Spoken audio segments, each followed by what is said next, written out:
सम्पूर्णमा ख्रिस्टीय अभिवादन जय मसीह। आज फेरि पनि म तपाईहरुको बीचमा उपस्थित भइसकेको छु। तपाईहरुको बीचमा आज म फेरि आइसकेको छु र सदा चाहिँ आज पनि प्रभु परमेश्वरले संसारलाई प्रेम गरेको कुरा, संसारका सृष्टिहरूलाई प्रेम गरेको कुरा र त्यसैमा पनि मानव जातिलाई धेरै सबैभन्दा उत्तम श्रेणीमा अनि सबैभन्दा उत्तम दर्जामा परमेश्वरले मानिसलाई राखेको कुरा मैले तपाईलाई विगतका सबै दिनहरूमा बताउँदै आइरहेको छु र आज म तपाईहरुलाई यस्तो एकजना व्यक्तिको विषयमा बताउँदैछु जो व्यक्ति निराशमा थियो, जुन व्यक्तिको जीवनमा ठुलो चुनौती थियो, जसले आफ्नो जीविकोपार्जनको लागि, आफ्नो जीवन जिउनको लागि हर समय उसले सङ्घर्ष गर्न परिरहेको थियो, जसले आफ्नो जीवन यापन गर्नलाई, आफ्ना दैनिकी गुजार्नलाई उसले ठुलो सङ्घर्ष बेहोर्नु परेको थियो र त्यो व्यक्तिलाई प्रभु परमेश्वर येशू ख्रीष्टले पहिलो भेटमा, येशूसँगको पहिलो भेटमा उसको जीवन परिवर्तन भएको कुरा म तपाईहरुलाई बताउन गइरहेको छु। प्रियजन, आजको युगमा यो समयमा मानिसहरूले आफ्नो जीवनदेखि धेरै पटक हार खाइसकेका छन्। मानिसहरू आफ्नो जीवनदेखि वाक्क भइसकेका छन्। मानिसहरू अब कसरी जिउने भन्ने कुरालाई बुझिरहेका छैनन्। मानिसहरूले आफैलाई एउटा यस्तो पात्रको रूपमा प्रस्तुत गरिरहेका छन् कि संसारमा म भन्ने एउटा शब्द, म भन्ने एक किसिमको अहन्ता, म भन्ने एक किसिमको घमण्ड मानिसको जीवनमा आइरहेको छ। प्रियजन, यहाँ हामीले यो खण्डमा हेर्यो भने पनि यस्तै मानिसहरू भेट्दछौँ। तर जब परमेश्वरको उपस्थिति त्यो मानिसको जीवनमा भयो, परमेश्वर येशू ख्रीष्टसँग उसको जब भेट भयो, येशू ख्रीष्टको विषयमा उसले जब सुन्यो, त्यो दिनदेखि उसको जीवन हरेक समय अनि उसले जीवन जिउने एउटा आधार बनायो र त्यही व्यक्तिको विषयमा आज म भन्न गइरहेको छु, जो चाहिँ अन्धो व्यक्ति छ। जब हामी तपाईले अन्धो भन्न बित्तिकै हाम्रो मस्तिष्कमा एउटा कुरा आउँदछ, अन्धो मानिसले संसार देख्न सक्दैन। उसको दृष्टिले हेर्ने थोकहरूलाई उसले देख्न सक्दैन। उसले दिन र रात छुट्याउन सक्दैन अनि उसले के असल के खराब भन्ने कुरा पनि देख्न सक्दैन। उसको अगाडि जसले जे गरे पनि उसले देखेको हुँदैन। अनि दृष्टिविहीन व्यक्ति भन्न बित्तिकै हामीले त्यो कुरा हाम्रो माइन्डमा सेभ भइसकेको छ कि उसले केही कुरा पनि देख्न सक्दैन। हो मित्रहरू, अन्धो मानिसले, दृष्टिविहीन मानिसले संसारमा भएका कुनै पनि थोकलाई देख्न सक्दैन। उसको निम्ति दिनको कुनै प्रभाव हुँदैन, रातिको पनि कुनै प्रभाव हुँदैन। उसको निम्ति कति बेला साँझ हो, कति बेला बिहान हो, कति बेला दिउँसो हो, कति बेला राति हो, त्यो केही पनि उसलाई थाहा हुँदैन। किनभने उसले आँखा देख्दैन, ऊ चाहिँ दृष्टिविहीन हुन्छ। हामी त्यो कुरा भन्न सक्छौँ। धर्मशास्त्र बाइबलको लुकाको पुस्तक 18 अध्यायको 35 पददेखि 43 पदसम्म एउटा यस्तो घटना राखिएको छ, यस्तो एउटा येशू ख्रीष्टले गरेको सत्यता, येशू ख्रीष्टको आश्चर्य गर्न, येशू ख्रीष्टले गरेको एउटा छुटकाराको काम चाहिँ यहाँ राखिएको छ, जुन कुरा आज म तपाईँहरूलाई बताउन गइरहेको छु। प्रिय मण्डली, यो समय तपाईँहरू ध्यान दिएर सुन्नुहोस्। प्रिय मित्रहरू, यो समय तपाईँले ध्यान दिएर यहाँनिर सुन्नुहोस्। म तपाईँहरू सबैको निम्ति यो खण्डलाई पाठ गरिदिनेछु। उहाँ यरीहोको नजिक आइपुग्नुभयो। त्यहाँ एकजना अन्धो बाटोको छेउमा बसेर भिख मागिरहेको थियो। एउटा भिड छेउबाट गइरहेको सुनेर यो के हो भनेर त्यसले सोध्यो। मानिसहरूले त्यसलाई भने, नासरतका येशू यतैबाट जाँदै हुनुहुन्छ। तब त्यो येशू भन्दै करायो, हे येशू, दाउदका पुत्र, म माथि दया गर्नुहोस्। अघि अघि हिँड्नेहरूले त्यसलाई चुप लाग भनेर भत्काए, तर झन् त्यो साह्रो करायो, हे दाउदका पुत्र, म माथि दया गर्नुहोस्। येशू अड्डिनुभयो र त्यसलाई आफू कहाँ ल्याउने आज्ञा दिनुभयो। त्यो नजिक आएपछि उहाँले त्यसलाई सोध्नुभयो, तिमी के चाहन्छौ, म तिम्रो निम्ति के गरौँ? त्यसले भन्यो, प्रभु, म देख्न सकौँ। तब येशूले त्यसलाई भन्नुभयो, तिमी देख्ने भइजाऊ, तिम्रो विश्वासले तिमीलाई निको पारेको छ। अनि तुरन्तै त्यो देख्ने भयो र परमेश्वरको प्रशंसा गर्दै त्यो उहाँको पछि लाग्यो। यो देखेर सबै मानिसहरूले परमेश्वरको प्रशंसा गरे। हो प्रिय मित्र, यहाँ चाहिँ एकजना अन्धो मानिस जो बाटोको छेउमा बसेर भिख मागिरहेको छ, जसले आफ्नो जीवन यापनको लागि अरूको सहारामा बाँचिरहेको छ, आवत जावत गर्ने मानिसहरूसँग उसले सहायता मागिरहेको छ, भिख मागिरहेको छ र उसले त्यही भिखबाट आफ्नो जीवन चलाइरहेको छ। आफूले मागेको भिखबाट उसको जीवन चलिरहेको छ। र एक दिन त्यो बिहानको समय हुन सक्छ, बाटोमा बसेर भिख मागिरहेको थियो। भिख मागिरहेकै समयमा त्यो बाटोमा हल्ला खल्ला भइरहेको छ, मानिसहरूको भिड आवत जावत गरिरहेको छ, बाटोमा मानिसहरूले कराइरहेका छन्, यसको स्तुतिगान भइरहेको हुन सक्छ। त्यो बाटोमा हजारौं मानिसहरू थिए। जब जब येशू आउनुहुन्थ्यो तब यसको पछि मानिसको भिड हुन्थ्यो। धेरैजना हजारौं मानिसहरू त्यो बाटोमा आवत जावत गरिरहेका थिए। हुन सक्छ त्यो बाटोमा त्योभन्दा अरू दिनहरूमा हल्ला खल्ला हुँदैन थियो, एक दुईजना मानिस मात्रै हिँडेको हुनुपर्छ, एक दुईजना मानिस मात्रै आवत जावत गरेको हुनुपर्छ। तर त्यो दिन येशूको कारण त्यहाँ चाहिँ धेरै मानिसहरू हिँडिरहेका छन्, धेरै मानिसहरू त्यो बाटोबाट भएर जाँदैछन्। र त्यही बीचमा एकजना भिखारी बसेर भिख माग्दैछ।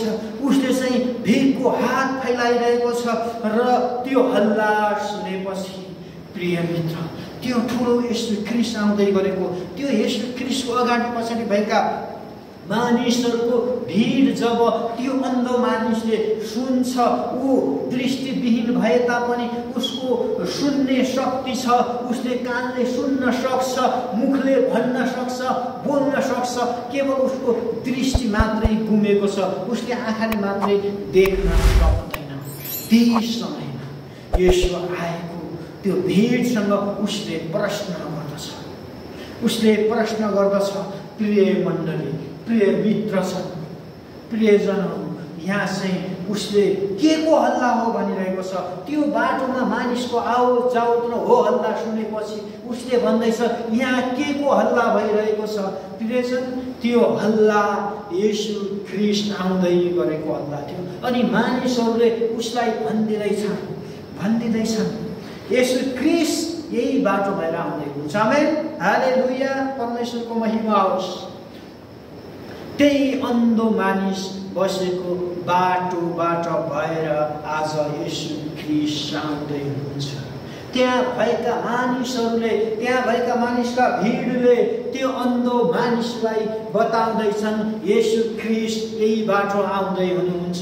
जब येशू ख्रीष्ट आउँदै हुनुहुन्छ भन्ने कुरा त्यो अन्धोले सुन्दछ।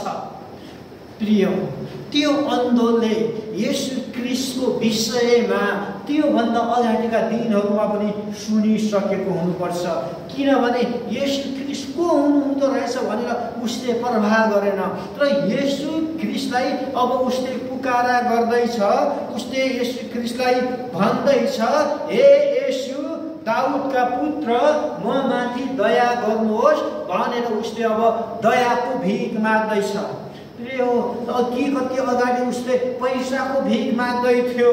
आउने मान्छेहरूसँग उसले पैसाको आशा गरिरहेको थियो अनि दान दक्षिणाको आशा गरिरहेको थियो। आउने मानिसले उसलाई दान दक्षिणा दिइरहेका थिए, भिख दिइरहेका थिए। हुनसक्छ कसैले उसलाई चामल दिन्थ्यो होला, हुनसक्छ कसैले उसलाई रुपैयाँ पैसा दिन्थ्यो होला, हुनसक्छ कसैले उसलाई चाहिँ झुक्क्याउँथ्यो होला, कसैले चाहिँ उबाट भएको पैसा लिएर जान्थ्यो होला। तर त्यहाँनिर येशू ख्रीष्ट आउँदै गर्दा उसले चाहिँ येशू ख्रीष्टसँग पैसा दिनुहोस् भनेर मागेन। त्यो भिडसँग उसले कुनै पनि भिक्षा मागेन, कुनै पनि दान दक्षिणा मागेन। उसले एउटै कुरा भन्दैछ, हे नासरतका येशू, हे दाउदका पुत्र, म माथि दया गर्नुहोस् भनेर उसले चाहिँ दयाको भिख मागिरहेको छ। प्रिय मण्डली, उसले दयाको भिख मागिरहेको छ।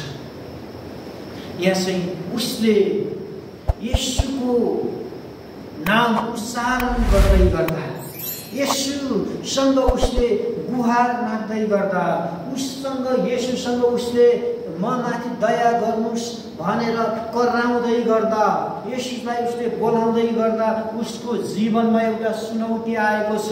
मानिसहरूले भनेका छन्, उसलाई चुप लाग्न भनेका छन्। हुनसक्छ कतिजनाले उसलाई घृणित शब्दहरू प्रयोग गरेर उसलाई चुप लगाउन खोजे होला, कतिले उसलाई गाली गरेर चुप लगाउन खोजे होला, कति मानिसले उसलाई बेइज्जती गरेर चुप रहन भने होला। तर उसले ती कुनै कुराको पनि प्रभाव गरेन। ऊ झन् जोरले कराउँदैछ, हे दाउदका पुत्र, म माथि दया गर्नुहोस्, म माथि दया गर्नुहोस् भनेर ऊ धेरै झन् जोरले कराउँदैछ। प्रियजन, त्यो अन्धो, त्यो भिखारीको एउटा पुकारा सुनेपछि, त्यो आवाज सुनेपछि येशू एकाएक बाटोमा अड्डिनु भयो, रोकिनु भयो र त्यहाँ भएका मानिसहरूलाई आज्ञा गर्नुभयो र त्यो भिखारीलाई म कहाँ ल्याऊ भन्नुभयो। प्रिय मित्र, आज येशूले बोलाउँदै हुनुहुन्छ। यहाँनिर अन्धो मानिसलाई, जसले बाटोको छेउमा बसेर भिख मागिरहेको थियो, त्यो मानिसलाई येशूले बोलाउँदै हुनुहुन्छ। आज त्यो मानिसलाई मात्रै होइन, संसारमा थाकेका, बोझले दबिएका र आफूदेखि वाक्क दिक्क भएका, आफ्नो जीवनदेखि हार खाइसकेका, आफ्नो जीवनमा निराशा छाएका व्यक्तिहरू, निराशा भइरहेका व्यक्तिहरू, जसले आज संसारमा दुःख पाइरहेका छन्, जसले कष्ट पाइरहेका छन्, जसले आफ्नो जीवनको अस्तित्व नै गुमाइसकेका छन्, ती व्यक्तिहरूलाई येशूले आज बोलाउँदै हुनुहुन्छ। आमेन, हालेलुया, हालेलुया, हालेलुया। येशूले बोलाउँदै हुनुहुन्छ। प्रियजन, त्यो अन्धो मानिसलाई येशूले बोलाउनु भयो। अनि त्यहाँको त्यो येशूले अन्धो मानिसलाई बोलाउँदै गर्दा मानिसहरूले हुनसक्छ उसलाई उठाएर हातले समातेर येशूको छेउमा लिँदै गर्दा मानिसले सोचेका थिए होला सायद येशू ख्रीष्ट यसलाई अब रुपैयाँ पैसा दिनुहुन्छ होला भन्ने सोचे होला। रुपैयाँ पैसा दिनुहुन्छ भन्ने कुरा उनीहरूले अनुमान गरेका थिए होला। हुनसक्छ अब येशू ख्रीष्टले यसलाई एउटा घर दिनुहुन्छ भन्ने सोचेका थिए होला। येशू ख्रीष्टले अब यसलाई चाहिँ रुपैयाँ पैसा दिनुहुन्छ ताकि यसले कहिल्यै पनि माग्न नपर्ने छैन भनेर मानिसले सोचेका थिए होला। तर येशू ख्रीष्टले उसलाई भन्नुभयो, म तिम्रो लागि के गरौँ। आमेन। यहाँ चाहिँ येशू ख्रीष्ट भन्दै हुन्छ, म तिम्रो लागि के गरौँ, तिमी मबाट के चाहन्छौ। यहाँनिर येशू ख्रीष्टले तिमी मबाट के चाहन्छौ भन्दै गर्दा त्यो अन्ध भिखारीले, त्यो अन्ध मानिसले जसले उसको जीवनकालभरि संसार देख्न पाएको थिएन, उसले संसारमा भएका कुराहरू देख्न पाएको थिएन, संसारका यी सृष्टिहरूलाई देख्न पाएको थिएन। उसको जीवन सधैँभरि अर्को भरमा चलिरहेको थियो। उसले सधैँभरि भिख मागेर आफ्नो जिन्दगी चलाइरहेको थियो। त्यो मान्छेलाई तिमी के चाहन्छौ भन्दै गर्दा उसले के माग्थ्यो होला? उसले के माग्छ? प्रभु, म हरेक दिन बाटोको छेउमा बसेर भिख माग्दा माग्दा म थाकिसकेँ। अब मलाई तपाईँले धेरै प्रशस्त पैसा दिनुहोस् ताकि मैले मेरो जीवनकालमा कसैसँग माग्न नपरोस्। मेरो जीवनकालमा यसरी आएर बाटोको छेउमा बसेर भिख माग्न नपरोस्। मेरो जीवनकालमा प्रशस्त पुग्ने गरी तपाईँले मलाई धन सम्पत्ति दिनुहोस् भन्न सक्थ्यो होला। त्यसले मेरो निम्ति सहारा एकजना मानिस बनाइदिनुहोस् भन्न सक्थ्यो होला। उसले मेरो विवाह गरिदिनुहोस् भन्न सक्थ्यो होला। उसले मलाई घर चाहियो प्रभु, हे दाउदका पुत्र मलाई एउटा घर दिनुहोस् भन्न सक्थ्यो होला। प्रिय जन, आज उसले त्यो कुरा मागेन, त्यो कुरा उसले मागेन। उसले उसको इच्छा भनेको संसार हेर्ने थियो। उसको इच्छा भनेको संसार हेर्ने थियो। संसार कस्तो छ भन्ने कुरा उसले हेर्न चाहेको थियो। त्यही कारणले आज उसले येशूसँग माग्दैछ, हे परमेश्वर म देख्न सकौँ। आमेन, हालेलुया। सबभन्दा ठुलो कुरा उसले आज माग्दैछ। उसको सबभन्दा ठुलो आवश्यकता भनेको दृष्टि छ।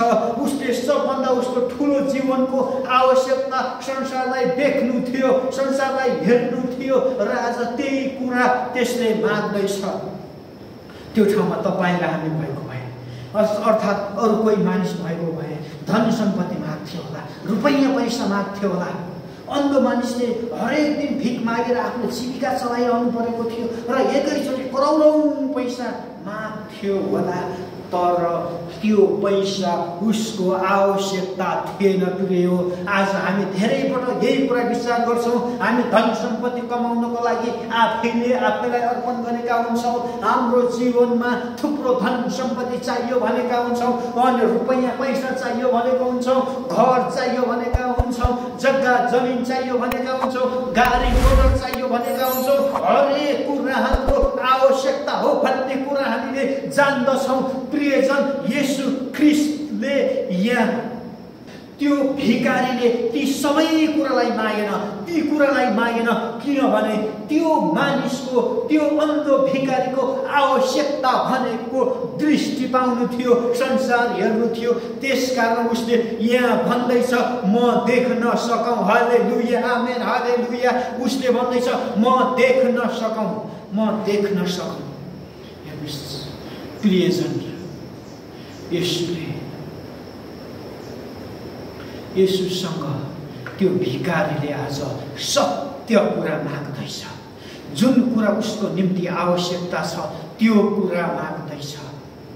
उसले दृष्टि पायो भने, उसले संसार देख्न सक्यो भने घर बनाउन सक्छ, पैसा कमाउन सक्छ, लेख्न सक्छ, पढ्न सक्छ, आफूलाई आवश्यक परेको सबै कुरा उसले जम्मा गर्न सक्छ। त्यसकारण उसको आवश्यकता भनेको, उसलाई चाहिएको चिज भनेको दृष्टि छ र उसले आज दृष्टि पाउँदैछ। यहाँ 22 पदमा यसरी भनेको छ, तब येशूले त्यसलाई भन्नुभयो, तिमी देख्ने होइजाऊ, तिम्रो विश्वासले तिमीलाई निको पारेको छ। आमेन, हालेलुया। तिम्रो विश्वासले तिमीलाई निको पारेको छ। यहाँ चाहिँ येशू ख्रीष्टको सामर्थ्यमा, येशू ख्रीष्टको शक्तिमा त्यो मान्छेले देख्न सकेको छ, उसले हेर्न सकेको छ र उसले संसार देखेको छ। त्यति मात्रै भएर अनि तुरन्तै त्यो देख्ने भएर परमेश्वरको प्रशंसा गर्दै उहाँको पछि लाग्यो। हालेलुया, हालेलुया। तुरन्तै त्यो मानिस देख्ने भयो। एकछिन अगाडिसम्म त्यो मानिस अन्धो थियो, मानिससँग भिख माग्दै थियो, तर अब येशू ख्रीष्टको उपस्थिति भइसकेपछि, त्यो मानिसको नजिक येशू आइसकेपछि, येशूसँग त्यो गइसकेपछि, येशूसँग आफ्नो आवश्यकताको कुरा राखिसकेपछि, येशूसँग आफ्नो आवश्यकतालाई मागिसकेपछि अब ऊ दृष्टि पाएको छ, उसले हेर्न सकेको छ, उसले संसार देखेको छ, हरेक कुरा उसले देखेको छ, उसले रुखहरू देखेको छ, बोट बिरुवा देखेको छ, आकाश देखेको छ, जमिन देखेको छ, पानी देखेको छ, उसले संसारमा सबै कुराहरू देखेको छ। त्यो सारा भिडलाई देखेको छ, येशू ख्रीष्ट, स्वयं येशू ख्रीष्टलाई उसले देखेको छ र ऊ निको भएपछि तुरन्तै उसलाई परमेश्वरको प्रशंसा गर्न लाग्यो। आमेन, आमेन, हालेलुया। परमेश्वरको प्रशंसा गर्दै उहाँको पछि लाग्यो। प्रिय मण्डली, प्रियजन, आज हामी धेरै पटक येशू ख्रीष्टको सङ्घाई, येशू ख्रीष्टको छुटकारा हाम्रो जीवनमा आएको देखेका छौँ। हाम्रो जीवनमा येशू ख्रीष्टले चङ्गाई दिनुभएको छ, बिमारीबाट छुटकारा दिनुभएको छ, हाम्रो आत्मिक अन्धोपनबाट हामी निस्कन सक्छौँ।